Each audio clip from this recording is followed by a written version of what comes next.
You can do that. You can. You want me to have like Noel try to call in? Will that help us or? Yeah, I think we've got enough to where we can go through quite a bit of, Dr. Wilson is on her way, she's stuck in traffic, and then Noel's on her way, so. Okay. But we get to a point, we We'll get, have a quorum then, maybe? yes, we will have a quorum. Okay. And we're live. All right, so we're calling this meeting to order. And so Teresa, would you call the roll, please? Sure. Trustee Virgo. Here. You may have a quorum. Wait just a second. Thank you. Trustee Cook. Trustee Gray. Here. Trustee Johnson. Here. Trustee Young. Trustee Lazio. Here. Trustee Lemunion. Trustee Pandolfi. Here. Trustee Step. Trustee Thieves, I'm sorry. Trustee Wilson. Trustee Whitefall.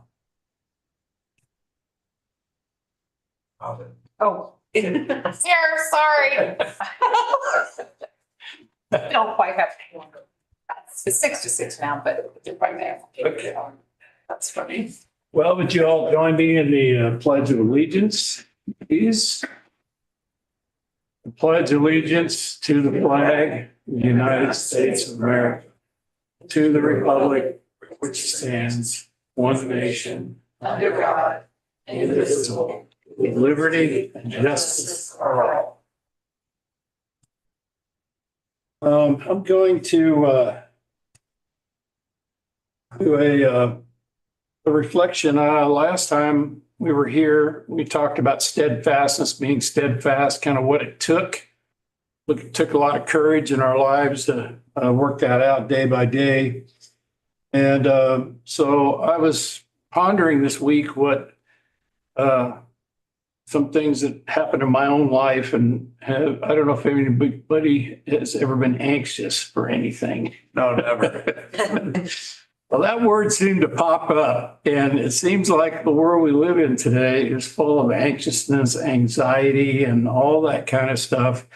And I personally have to fight through that like every single day. It just, sometimes it's almost overwhelming. Okay. And so I'm going to read a verse that has to do with that very thing. And it's kind of like my go-to verse that just kind of sets everything straight. So it's out of Philippians chapter 4. It says, be anxious for nothing, but in everything by prayer and supplication with thanksgiving, let your requests be made known to God, and the peace of God, which surpasses all understanding, will guard your hearts and your minds through Christ Jesus. And so for me personally, I just need that every single day. And so I just share that with you today as a thought for all of us, because I know we all plow through anxious people, anxious situations, everything, but there's peace in the midst of the storm if we want it. All right. Ron also left a reflection, and then I'm going to pray. This is from Ron. He says, imagination is more important than knowledge, and knowledge is limited. Imagination encircles the world. And that's a quote from Albert Einstein. Interesting. I always love Albert. If you join me, Father, we just thank you right now that you have made a way for all of us every day to not be anxious, to cast all of our care upon you, for you care for us. And you invite us into that place every single day, every single moment. And so, Lord, I just thank you for that. I thank you for this gathering and this meeting, Lord. In the precious name of Christ, we pray. Amen. Amen.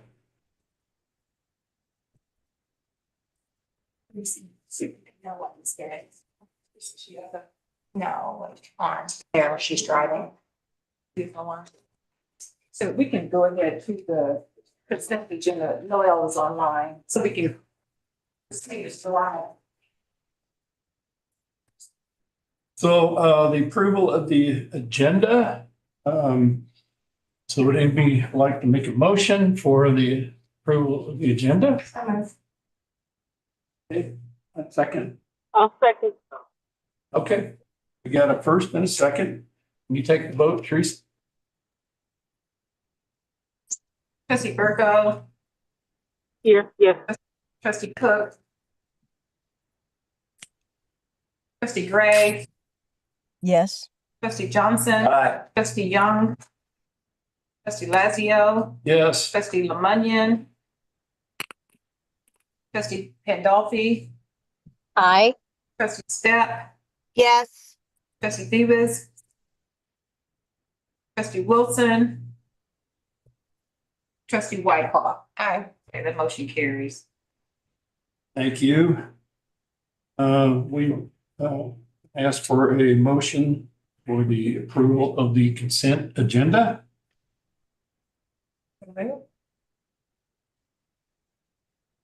Second. All right, and first and seconded, and then we need approval for the minutes exact as well.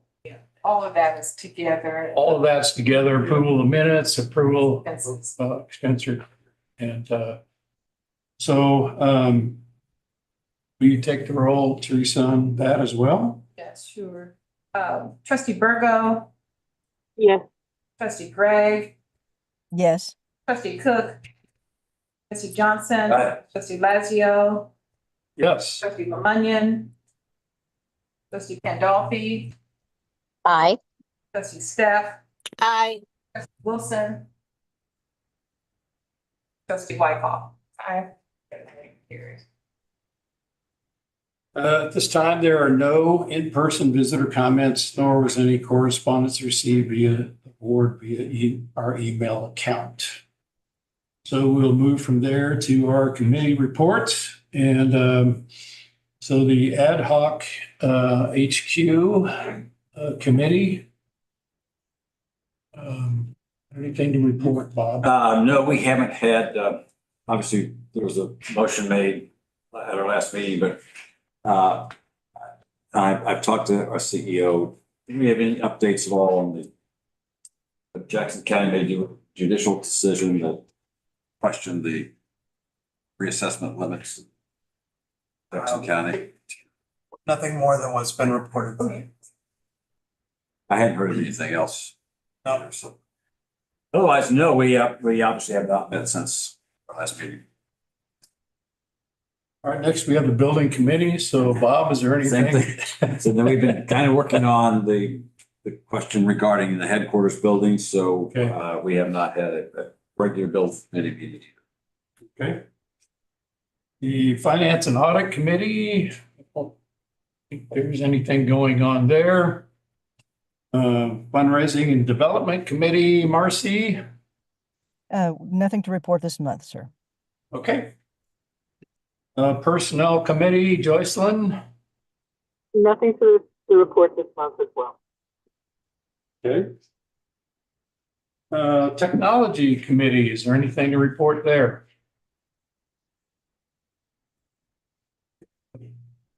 No meeting, okay.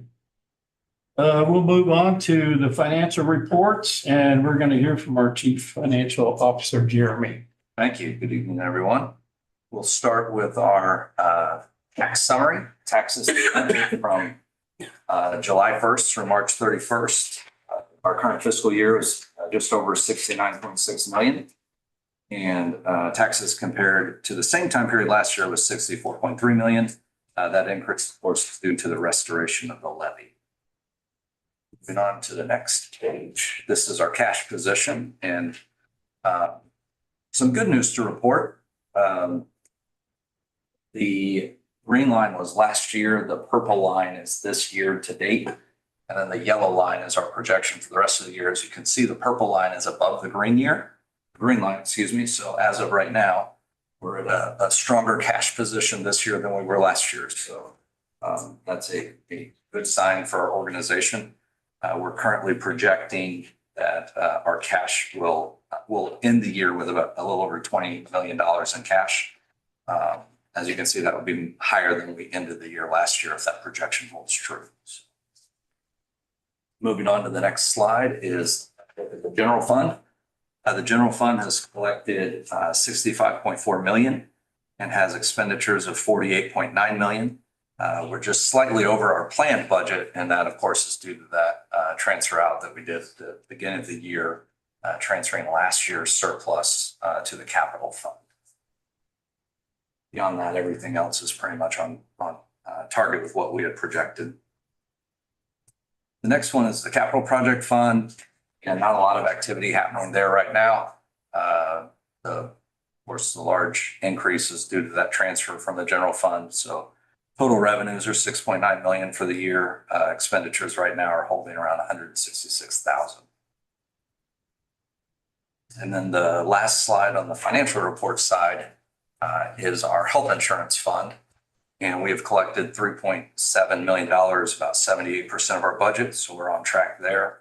Our expenditures are actually a little under our projection, which is a good thing. Just over $3 million right now. So for year to date, we have an operating surplus in the health insurance fund of $683,000. So things are looking better there this year than they did the same time last year. And the last slide I have, we just wanted to update everyone on the budget process. Yes, it's that time of year again. Everyone get out your calculators and your red pencils. It is budget time. So the departments have been working on their budget. The first committee that will hear a budget presentation will be the technology committee at the end of this month. And then the month of May, the budget will be dispersed to the various committees to begin that work. What we wanted to highlight to the board tonight is much like we did last year, we're anticipating doing a budget workshop before the board meeting on May 20th. And then the public hearing is currently slated to be at the same time as the finance committee meeting on June 12th. So the public hearing last year, as you all may recall, was at Woodneath. And we felt like that was a really good turnout to take it to a different location and allow the public, an opportunity to come to a meeting that they may not otherwise be allowed be able to make. And so this year we're planning on holding that public hearing in Grandview. So we're going down south to allow folks south of our current location an opportunity to hear for the public hearing. So we'll begin, getting all that paperwork together and share that with you at your next meeting. But just for you all to put on your calendars, this is on our website, so you can find the calendar. The budget will be introduced on the 20th. We'll have the public hearing on the 12th, and then the budget will be up for your consideration on June 17th. That is all I have, unless you all have any questions. Oh, thank you, Jeremy. Appreciate it very much. So there's no unfinished business and there's no new business. So we'll move on. And I'll turn it over to Aaron for the library director's report. Right. We have a special guest today, but first I want to bring your attention to this lovely MCPL monthly. On the back page, there's a profile of some new public art that we installed at the Riverside branch. The Riverside branch is, or was, beautiful. But we felt like the cherry on the top for that branch would be to add these butterflies, ornamental butterflies in the public area outside of the branch. There's 3 of these beautiful butterflies that were designed by the son of, what's his father's name? Jeff Sackman. Jeff, yes, of Jeff Sackman. So Carl is the son of Jeff, who made the lovely sculpture that's inside. And Carl and I believe his wife manufactured these beautiful butterflies that are outside, and we're quite happy with how they are, how they look. So if you have a chance to drive by Riverside, I would encourage you to do so. And for those of you who don't know why the butterflies were out there in the first place, is apparently the Riverside branch is on a migratory path of the monarch butterfly. So inside, you'll see these squiggly lines that mark the path of the monarch butterfly. On the outside, you actually see these beautiful butterflies. So there's that. So today we have a guest, and it is Ashley Muffett from our Square One Small Business Center. And I was fortunate to hear Ashley present on a valuable tool that we've designed in collaboration with a few other organizations called the Business Value Calculator. And I think it's important that we hear from Ashley and learn about this tool because it demonstrates the impact that we have in our community.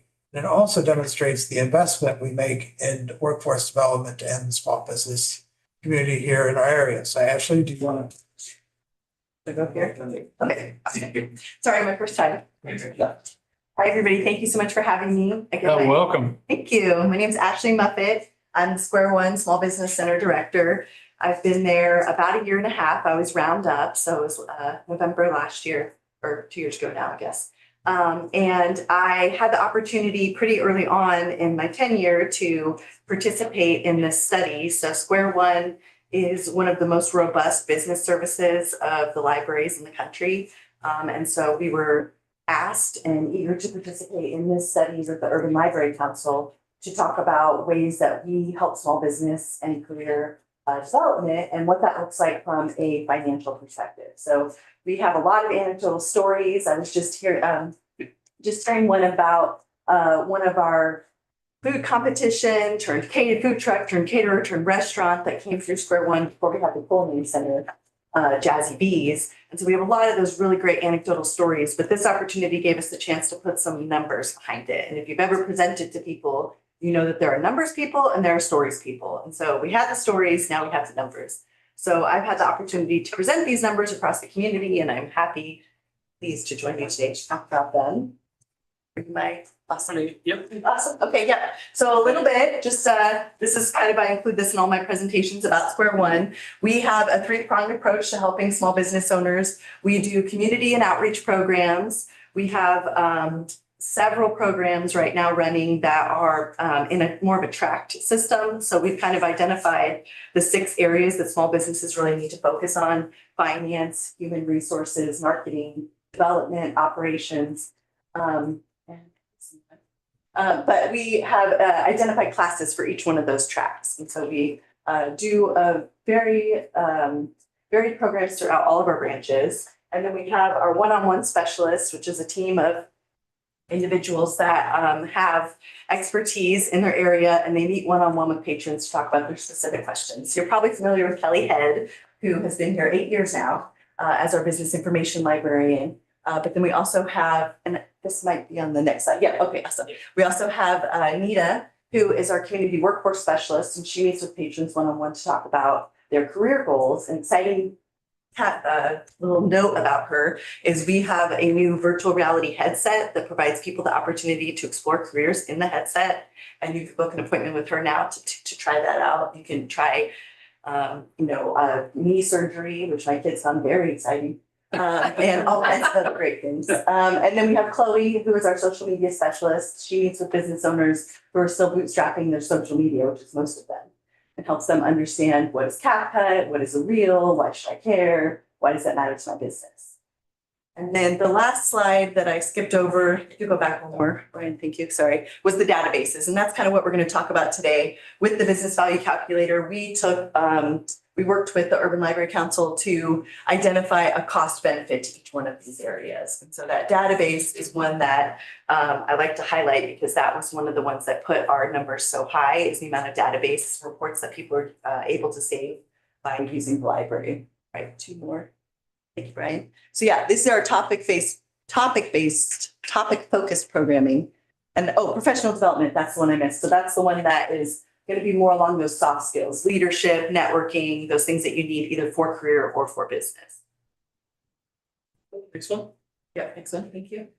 So the business value calculator, this experience brought us together with Kansas City Public Library and Johnson County Library. Those 3 were selected because we are all Urban Library Council members. So it was really about the 3 systems and how that we work together and what we all do individually to support business.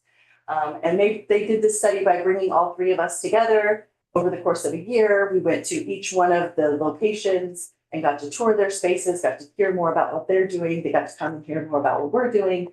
And then we all got to work together to come up with these figures. So MCPL's numbers, we were able to identify 1.5 million in technology and equipment benefit that we provide to the community every year.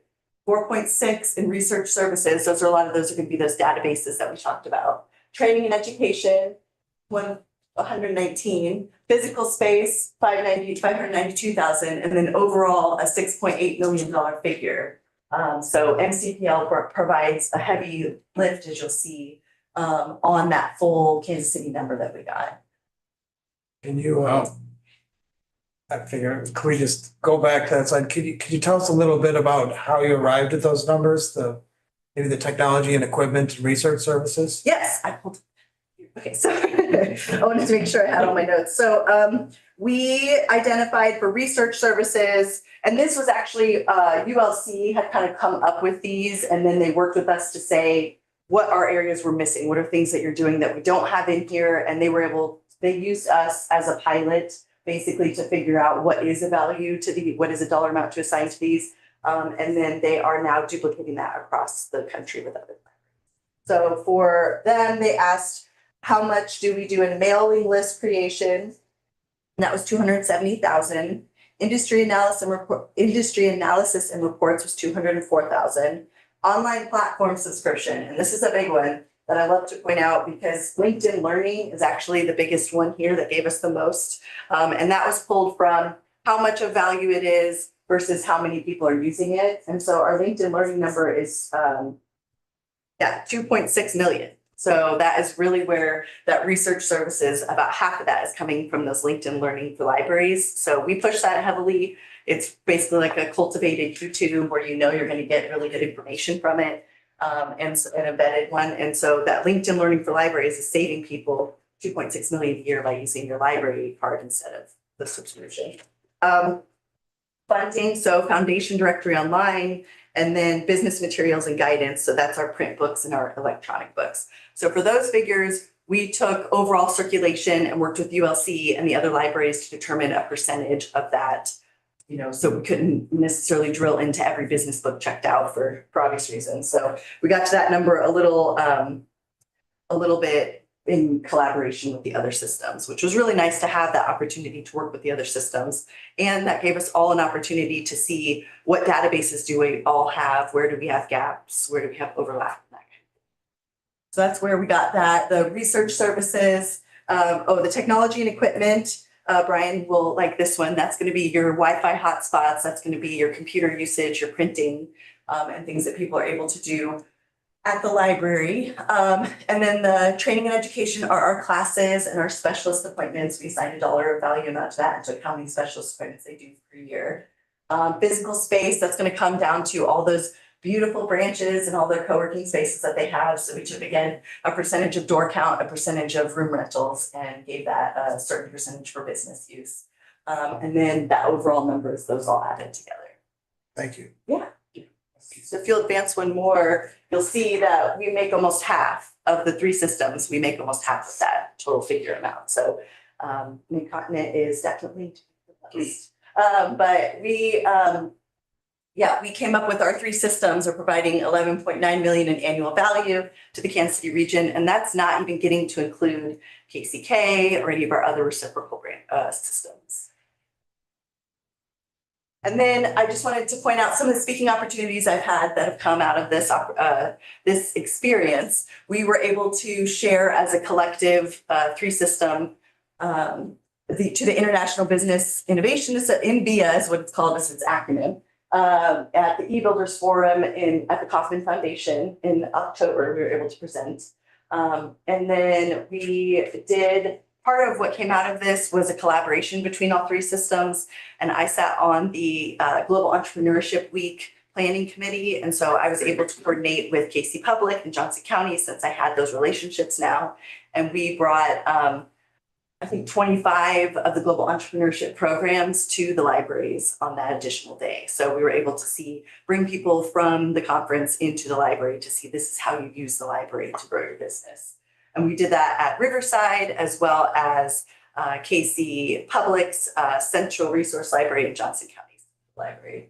And then in March, I was able to present 2 different SCORE chapters. SCORE is National Business Support System, and I was able to, they do a lot of mentorship, so I was able to present to their mentors on how they can encourage their mentees to use the library.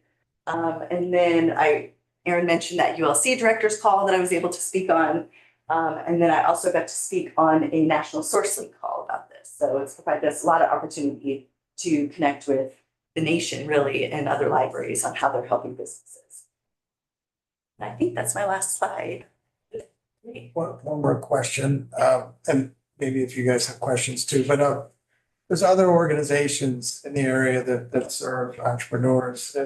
Have you shared this information with them? And if so, what's their take on it? Yes, thank you. So I have had the opportunity, aside from these, to share locally with our other entrepreneur support organizations. So Kansas City SourceLink is in charge of managing all 240 support organizations in the community. There are a lot of organizations supporting entrepreneurism. And so a big opportunity that came out of this was being able to show that where the library fits into this. Because a lot of those like SCORE and that Small Business Development Council and other economics or entrepreneur support organizations, you have to be further along in your idea to access those resources. The library is the safe place to explore those ideas before you've spent any money, before you've committed to anything. So I myself used Square One in 2019 to determine if I should open a travel business or an events business, both of which were probably not best for COVID.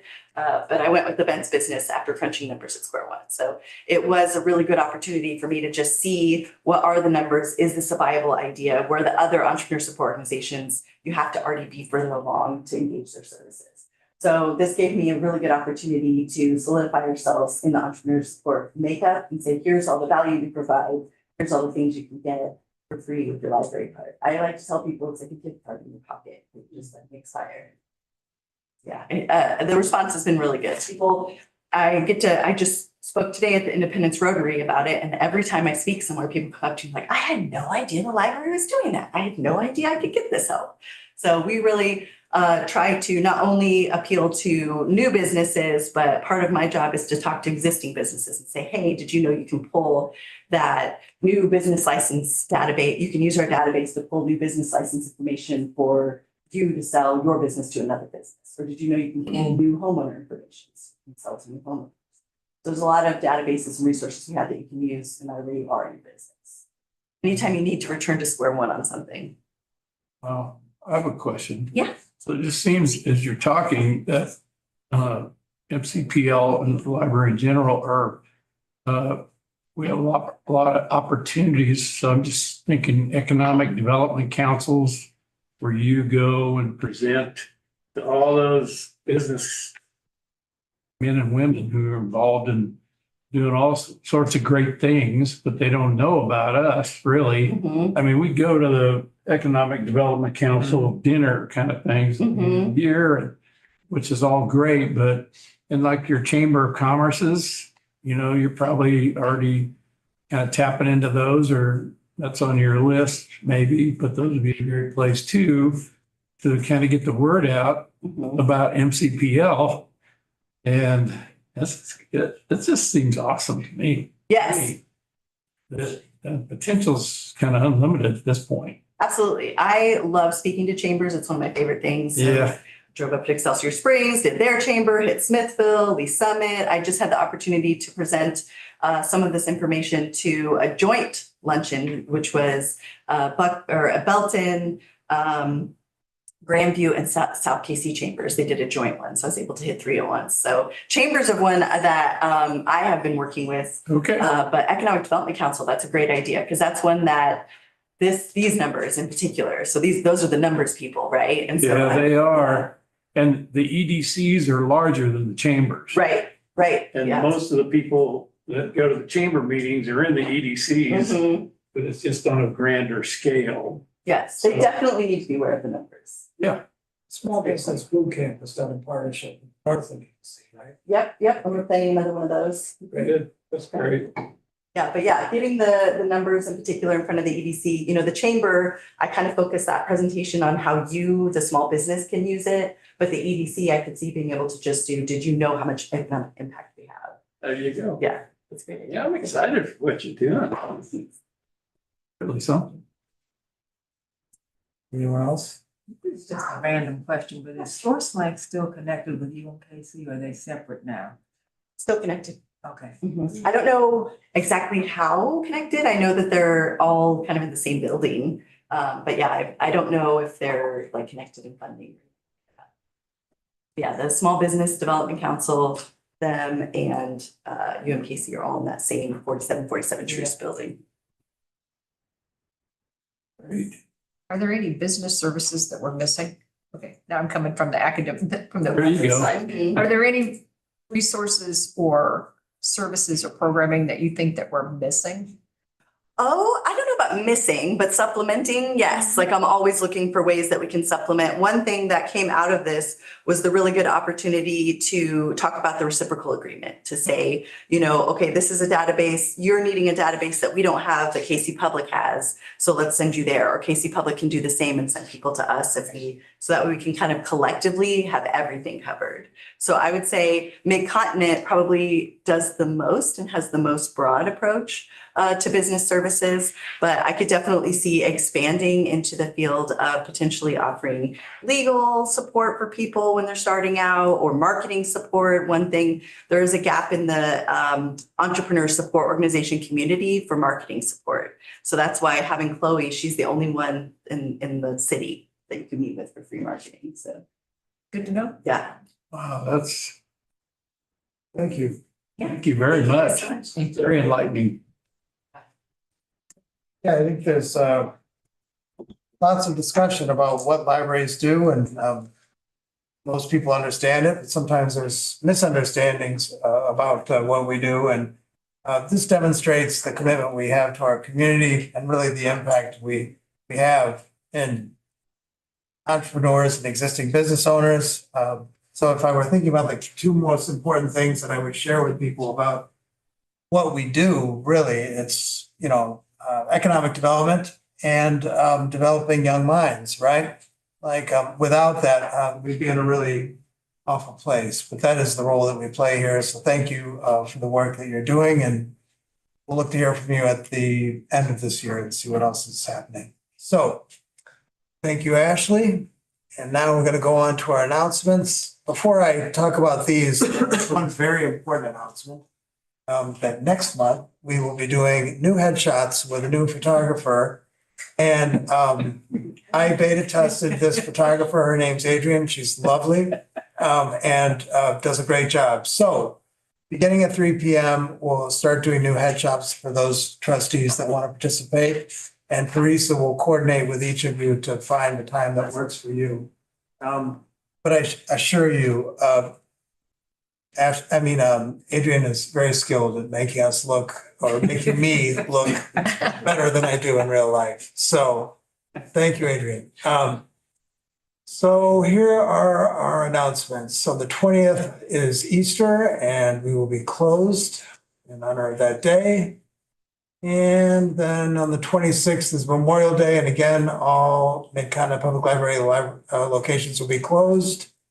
And lastly, we have the ALA conference, which will be in Philadelphia, and that'll be June 26th through June 30th. And that concludes my announcements, unless I missed something. No. All right, the next slide. So I'm going to, Teresa, did I read the whole thing that's up there? No, you can read that. Just read this here. Okay, so ask for a motion to enter closed session pursuant to section 610-021, subsection 1, RSMO. For the purpose of 1, legal actions, causes of action or litigation involving a public governmental body, and any confidential or privileged communications between a public governmental body or its representative and its attorneys. So, Need a motion? Yes, need a motion. I'll second. Okay, we have a motion and a second. So we will proceed to, Oh, yeah. Trustee Virgo, Yes. trustee Cook, trustee Gray, Yes. trustee Johnson, Aye. trustee Young, trustee Lazio, yes, trustee Lemunion, trustee Pandolfi, Aye. trustee Step, trustee Davis, trustee Wilson, Yes. trustee Whitecroft.